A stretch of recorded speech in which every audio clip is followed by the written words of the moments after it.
We got to strike back against these Swifties, guys. They're getting out of hand. She can do no wrong. I know took last week off. I'm sorry about that, but obviously the Super Bowl happened, and the biggest thing that everybody's so excited about was that Taylor Swift happened to be there because she's, dating one of the players, which is, that's good for her. That's cool. But everybody's getting up in arms about her private jet addiction, and a new breed of memes has surfaced of people just going out of control, being like, Taylor Swift going anywhere. It's just a jet engine, like Taylor Swift going to the other side of her house, and she's taking a jet, and it's pretty funny. But to be honest, this is one of the biggest irks I have with her. I'm not now. I don't want to get the Swifties after me. All right, and I know some Swifties that may or may not even listen to this podcast, but look, I'm not saying anything against her. As a person, she might be fantastic. She might be a good songwriter, whatever. Her stuff's just not for me. I really don't pay attention to it. I like some of her old stuff. She's had a few bangers. I'm not a musician. I'm not, my taste in music has always been ballpark. It's always been kind of out there. It's never been the mainstream. So that stuff is not really attractive to me. So I'm the wrong person to ask. But definitely, I've heard some catchy songs of hers. But the problem I always had with her was when she was grandstanding about climate change, and as many celebrities do. And I'm sorry, but just taking a 13-minute private jets, like a 13-minute private jet flight across the city to see your boyfriend, and then a 13-minute private jet flight back, like, I don't know. I'm sorry, but you can't do that and also be worried about the environment, like grandstanding everybody. Hey, you guys, stop driving your diesel vehicles to work. You're ruining the environment. Like, sorry, Taylor, I'm just trying to fucking go to work, support the economy, do something actually useful. The middleman that gets taxed to death. I'm not so poor that I live lazily for free off welfare, but I'm also not so rich that I could just do whatever the fuck I want because I got fuck you money. We're just those middle class guys that are just working and getting fucked. we're just trying to live our lives, man. But all these celebrities, they always feel like they need to grandstand, right? They need to, fight climate change. But I'm sorry, save it. And Leonardo DiCaprio, it's not because she's a girl. It's not just female celebrities, guys. Leonardo DiCaprio, love him as an actor, fucking horrible person most of the time. Just grandstanding about climate change, but the guy takes a private jet everywhere. Like, I'm sorry, you can't have it both ways. And I'm not one of those idiots that's like, well, they can't take public transit. What do you expect them to do? It's like, yeah, I understand that, but like, there's other options. You can take limos or anything. Like, you gotta get around. Take a first class flight. Fuck, I don't care, but you don't need to have a private jet. And especially in the Taylor Swift example, a 13-minute private jet flight, like what is that? Like 50 kilometers, maybe? Like, that's ridiculous. Like, I don't know. So I understand people freaking out about that, and that's like, take a limo or something. Like, there's ways to get around. You don't need to do a private jet, but they do it because it's convenient, and that's funny. That's fine. They can afford it. And I don't care. Do what you want, but don't start grandstanding and telling people what to do. Like, it just drives me crazy. Whatever. I don't care, guys. Let's just get into the episode.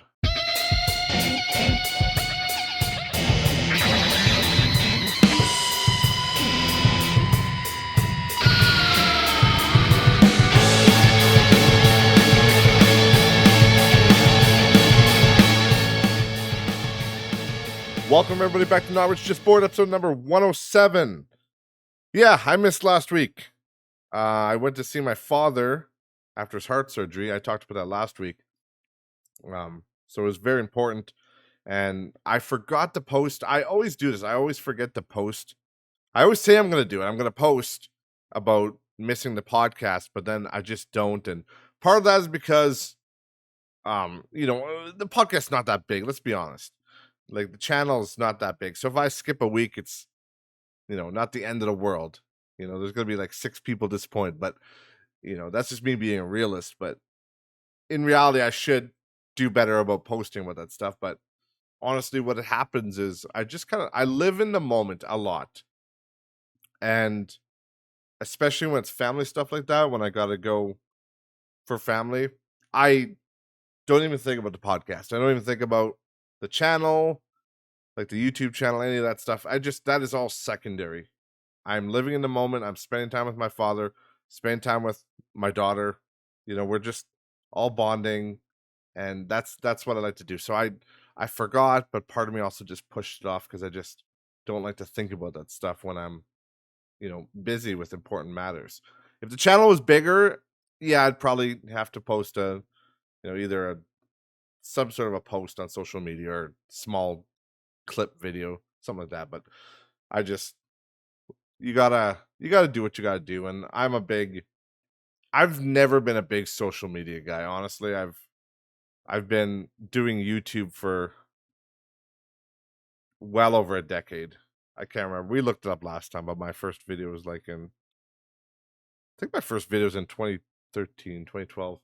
I don't remember. It's been a while either way. I've been doing this stuff, but the part I always struggled on was the social media aspect of this whole thing. Because honestly, I'm just not a big social media guy. I don't spend a lot of time on Twitter, X now. I don't spend a lot of time just needlessly scrolling that stuff.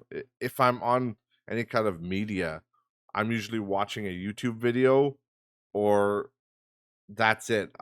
If I'm at work for a quick second, or I'm on the shitter, I'll scroll Instagram for a little while, or I'll scroll a little bit of Facebook maybe.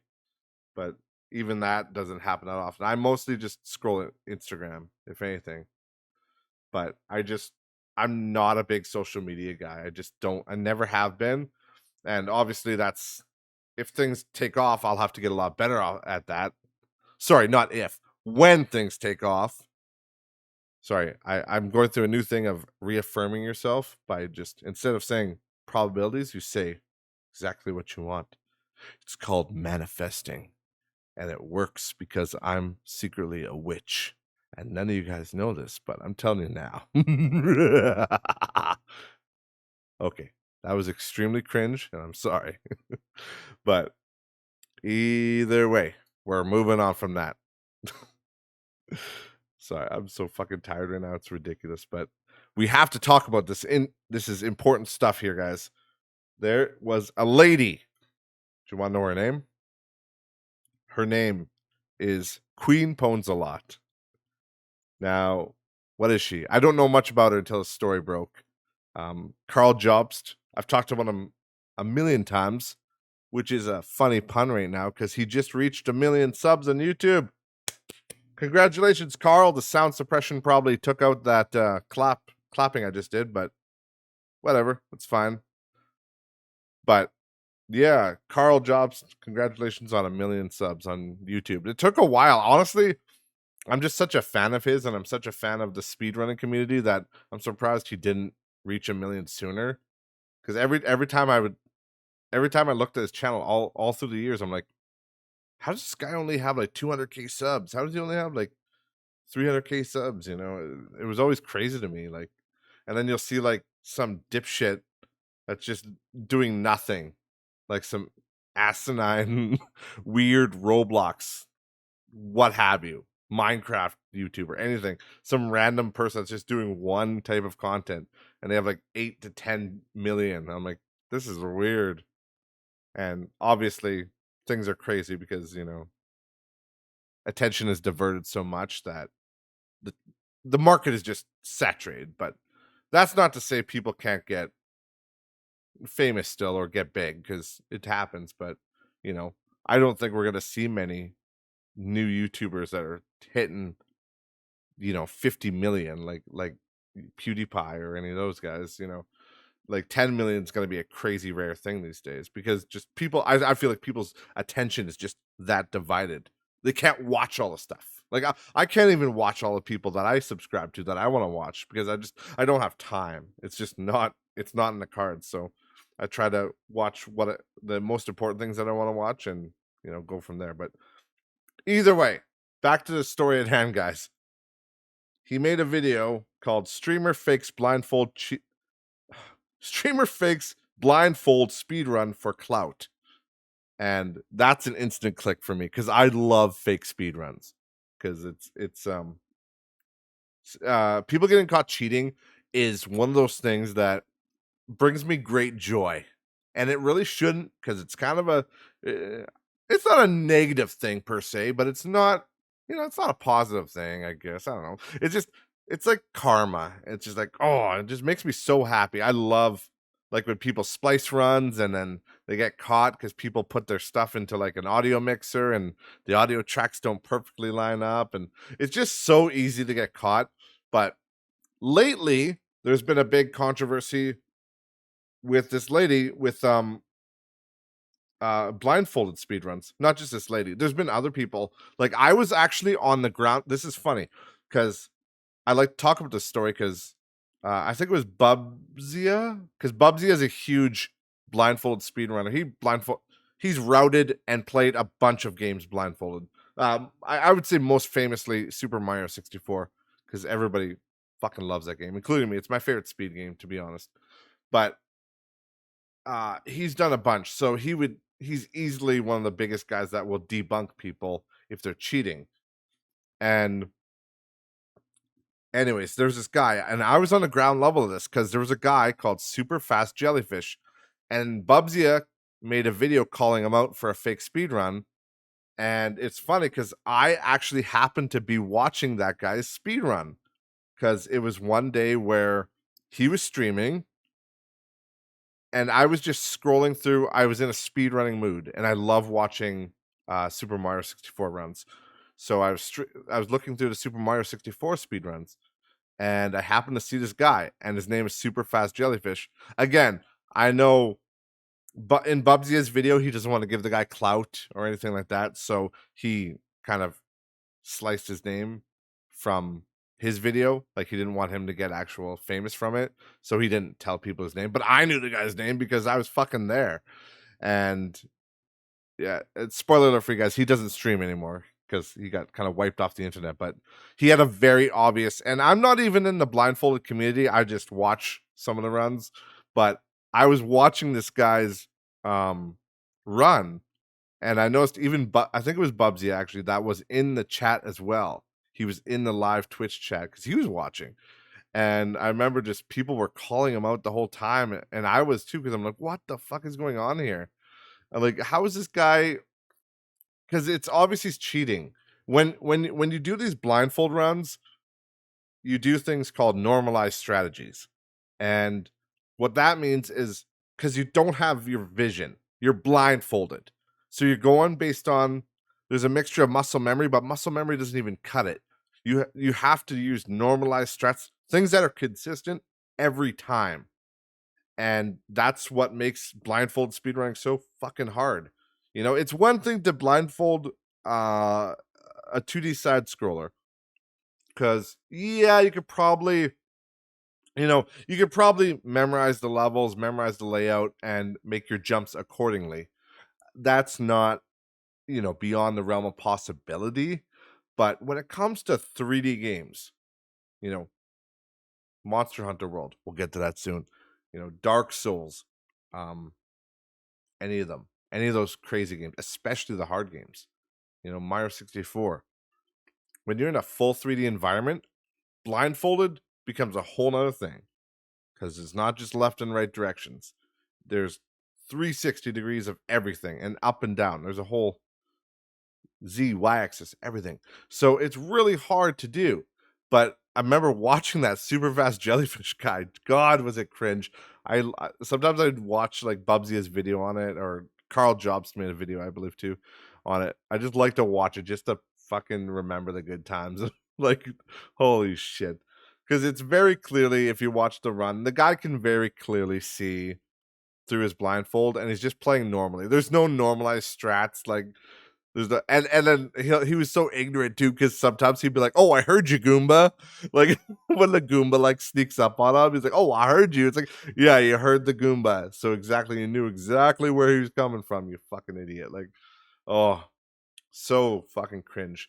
But either way, I'd highly recommend checking out that video on super fast jellyfish and whole blindfolded. Just look up blindfolded Mario 64 cheater and it'll come up. It's a little nerdy looking guy in a hat. I think he's wearing a hat in the video. I might be misremembering, but either way, check it out. It's fucking hilarious. Either way, we're all talking about this for one reason. There's a new fake blindfold cheater.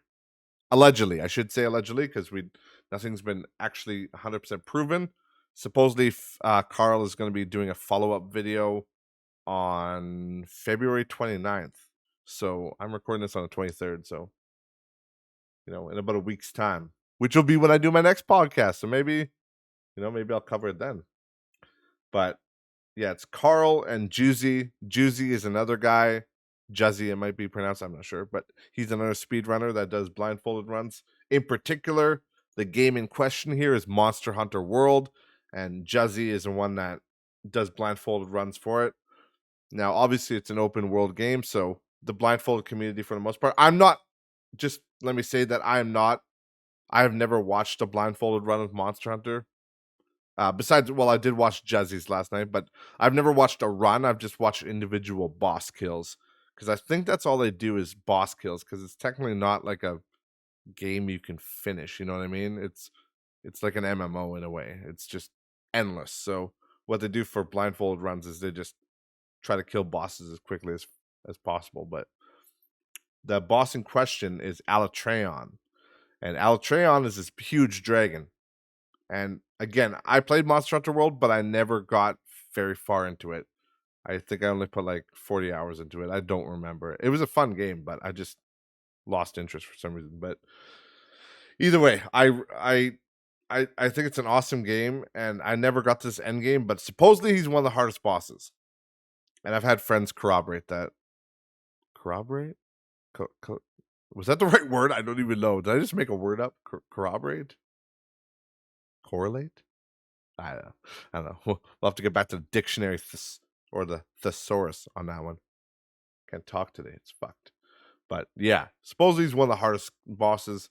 Now, Queenpwnzalot is a Twitch streamer. Again, I don't know much about her other than this controversy, but she was very good at killing Alatreon, and that much is obvious. She's obviously very skilled at Monster Hunter World. She's put lots of hours in the game. According to her stream at the time of this recording, it said she had killed 4,000. She had killed Alatreon 4,193 times. But this time, she wanted to do it blindfolded.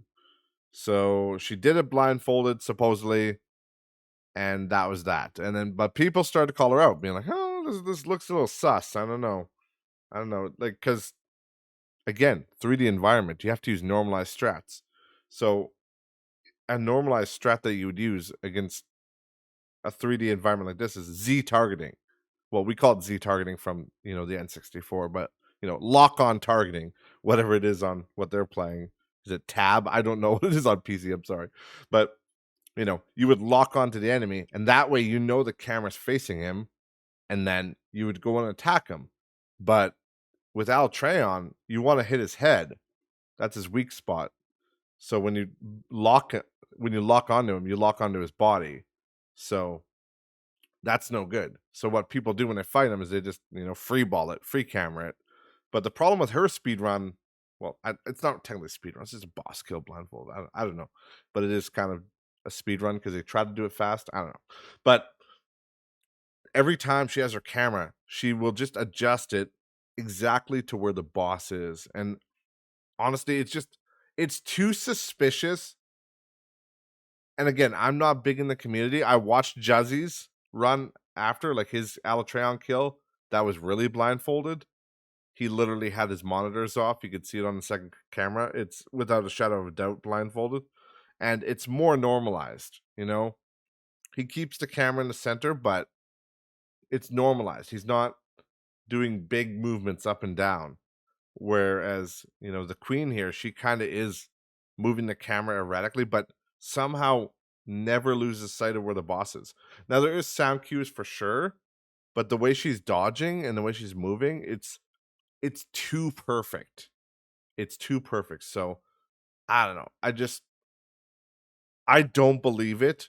Again, I'm not a huge expert. If it was Super Mario 64, a game like that I have a lot of experience with, not running myself personally, but I've just watched a lot of it, so I know a lot of the normalized strats and that kind of stuff. It just, not being an expert in it, it just looks fake. And the reason this got so much fame and attention is because Asmongold, famous YouTuber, of course, he reacted to her blindfold speedrun and he thought it was real. And he said it was impressive. But then he did another video reacting to Carl Jobst's video about it being fake. And then he's like, oh, I guess it's fake. But then Queenpwnzalot came back as a savior for all of us, and she uploaded another video.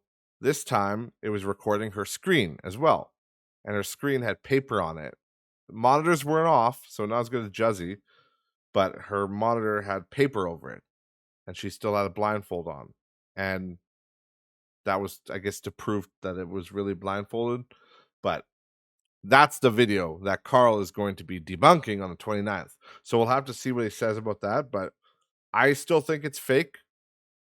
I honestly don't believe it's real because it's still too much. And I think if she really wanted to prove it, she should have just turned off her monitors like Juzzy did. That would have been perfect. Because with your monitors off and with both cameras simultaneously, like you could see because the way Juzzy did it, you could see his hands, you could see the monitors, you could see his face, and then on the face cam you could just see his face. But you can match it up. Like it would be incredibly hard to fake it. I'm not going to say impossible because I don't believe anything's really impossible these days, but it would have been incredibly hard to fake that. Whereas hers, it's just her face cam like normal, and then the other camera is just her screen, and then there's like white paper on it, which, again, maybe it's blindfolded to a degree, but you can still, if you could see through your blindfold and then you could see through like white paper. I don't know if you guys know this, but you could see through white paper pretty easily. It's, I wouldn't call it a, like a blindfold, but I don't know. I guess we'll see what Carl thinks about it. But I still think it's cheated. I think she's very talented. I think she's a very good, Monster Hunter World player. I'm not going to deny that. She's obviously put in time, but I think this whole blindfolded speedrun thing, I think it was ultimately a clout chase to try to get her in the spotlight, and which it did. Obviously, I'm talking about it too, and everybody listens to what I say. So, but I don't know. It's, to me, it doesn't seem very real. But again, I'm excited to see how he debunks her, face cam and paper over the monitor video. I'm excited to see what he thinks about it. But to me personally, I just think she can see. It's either one of two things. It's either she can really see through that, or it's just a pre-recorded stream.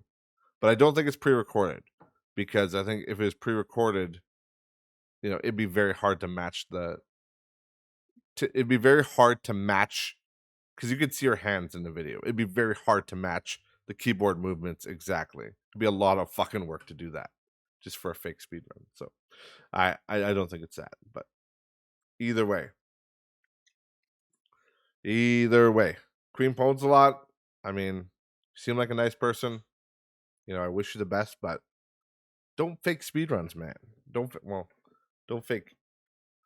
Don't try to fake any kind of achievement, just for clout. I think that's fucking stupid. But we will have a follow up on this. Maybe she's innocent. Maybe I'm an asshole. But it does not seem legit to me. And people like Juzzy that are actually in that speedrunning community and do blindfolded runs of Monster Hunter World, and even Bubsy, he doesn't. He loves Monster Hunter World, but he doesn't actually speedrun the game. But he's pretty sure that, just because he has a lot of expertise in the blindfolded gaming in general, he's almost certain that it's fake too. So I would take him. I take his, when it comes to blindfold runs. Bubsy is talking shit about you or saying that you're wrong. You're probably wrong, because his word is pretty much gospel. In the blindfold community. Having routed, I think, like 20 games. So either way, we're gonna move on from that. There's something that what came out recently, guys? There's something that came out. It was a game? It was like 2 weeks ago. I don't remember it. It had some space guys in there or something. What was it called again? Oh yeah. Fucking Helldivers 2, guys. Jesus Christ. This game. This game, man. It's crazy. That game is the reason that this podcast is getting recorded on a Friday, not a Thursday. Because I was too busy yesterday. I'll be honest. I mean, I was tired and I didn't feel much like doing anything. But I'll be honest. I just really wanted to play that fucking game. Helldivers 2 is actually incredible. And I'm not going to be one of those hipster gamers. Put my coaster on my head. You guys can't see it. There's no video. But I have a coaster here. It's got Boba Fett on it. And I put it on my head. It's supposed to represent nerd culture. But that's beyond the point. But you know, I'm not gonna act like some hipster nerd and be like, Helldivers 1, I was fucking there on the ground. No, I wasn't. I didn't even know what Helldivers was. I was one of those. And I know some guys that played Helldivers. They said they liked it, whatever. And apparently it's a top-down shooter. I don't know. I never played it, guys. But Helldivers 2 came out, and it's just taken the gaming industry by fucking storm. And they're competing against like Pal World hype too. Like there's other games. This not just this game. This year has been incredible for gaming. And there's a fucking Elden Ring expansion coming out, like Shadow of the Erd Tree. Like this, you know, there was a couple dark years there for gaming where gaming died down a little bit, but like honestly, holy shit, we need to calm down a little bit here. Like gaming's getting there's too much stuff to play. Like I'm a 33-year-old man. I don't have time to game like I used to. And it's just but there's so much good shit coming out. I loved Pal World so much, and now Helldivers is out. It's like God.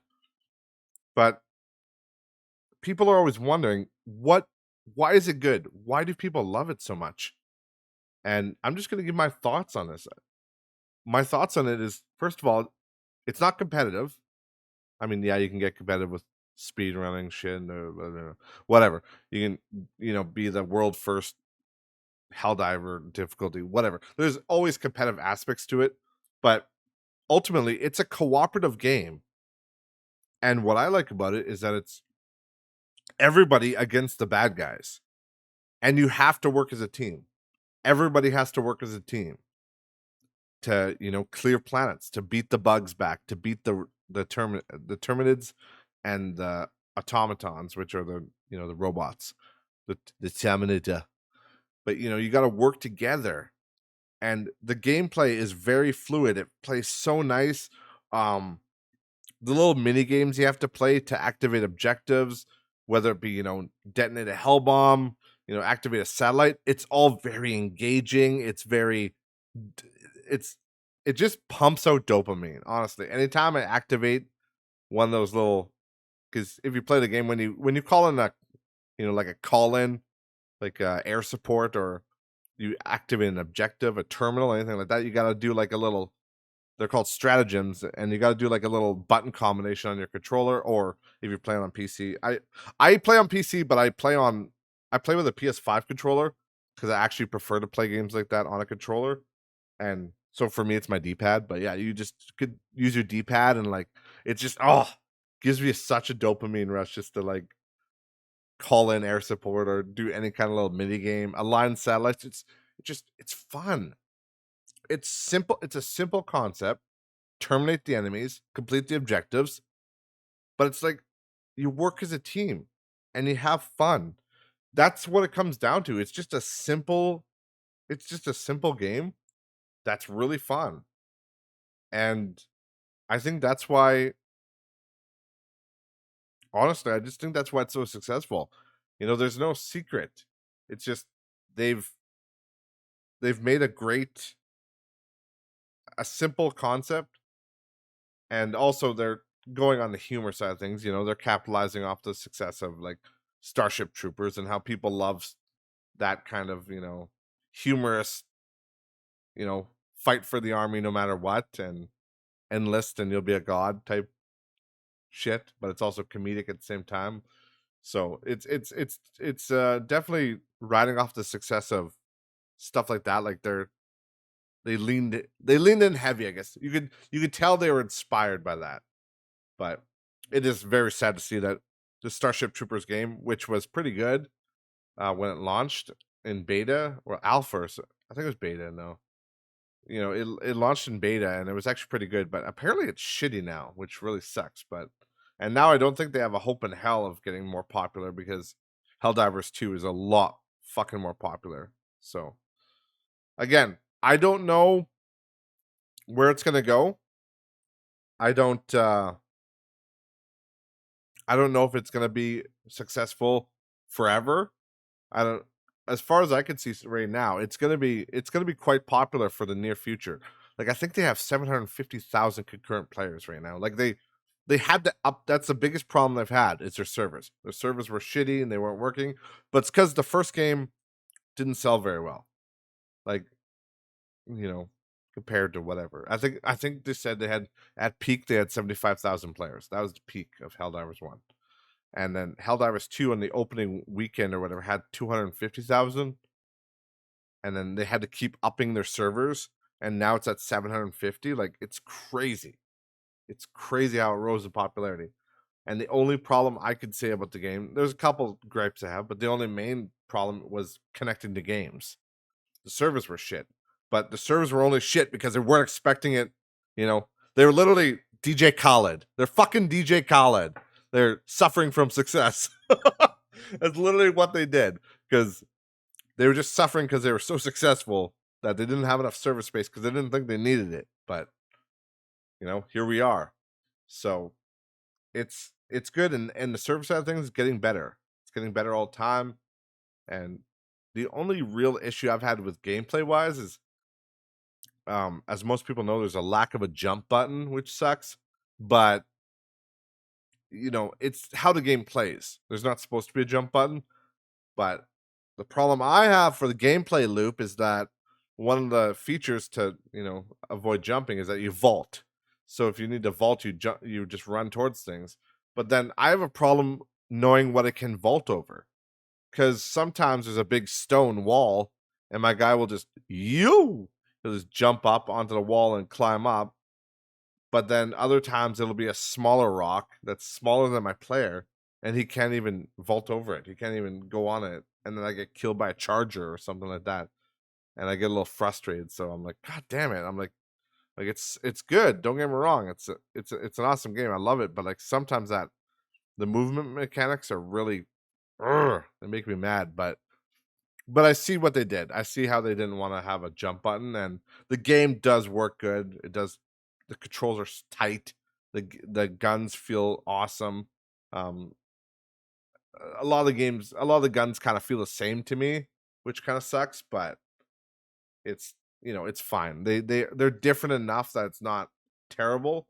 But it's kind of the same problem that I said with Starship Troopers. The game was that a lot of the guns felt the same. They didn't feel like they were different enough. But maybe that's just how games are in general, because ultimately most guns are kind of the same. So, but that's just for main. The secondary weapons all feel very unique and interesting. Be it the pistols or the air support weapons that you get down, like the railgun and all those things. But either way, I really can't say much else about the game other than I really think you should play it if you haven't. It's really fun. That the only problem I have with it is it does incorporate a battle pass type system. Now, before you start making a comment, because I hear you smashing your keyboard, I know it's not technically a battle pass because supposedly they're going to be forever. They're never going to go away. They're not timed. They're called war bonds, and they're not timed. They're going to be there forever until you complete them. And then you just complete them. They're still there, but you completed them. So that's fine, whatever. But like the problem is I just don't like having a premium currency. Now, the thing is you can earn the premium currency in game for to unlock, and I don't know how the new war bonds are. The way the game started out was you got a free war bond that you had, and then there was a premium one for 1,000 premium currency, which again, you can earn fairly quickly in game if you do thorough missions, because you could find the super credits in missions. When you find them, they're 10 at a time, so you can find like, 30 or 40 per mission if you're lucky on a big mission.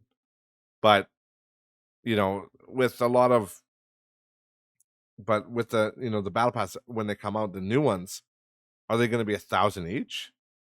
Or are they going to be free? Is just the premium one right now to incentivize people to buy the premium edition of the game? So that's what I'm worried about, because once you have the battle pass, it's there forever. And then the stuff in the battle pass you unlock with medals, which you earn by playing the game. So I don't know. Again, it's fine, I guess, but I really hate battle passes, and they've done it better, I guess.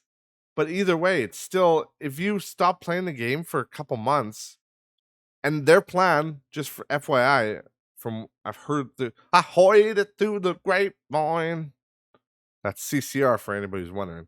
Well, that was an attempt to sing CCR terribly, but word in the grapevine is that they're planning to do a new war bond every second Tuesday, something like that. It might have been every second Tuesday of the month. I'm not sure. Like, either way, it's going to be one a month for sure. That's going to get hard to keep up with. Say I stop playing for 4 months and I want to pick it up where I left off.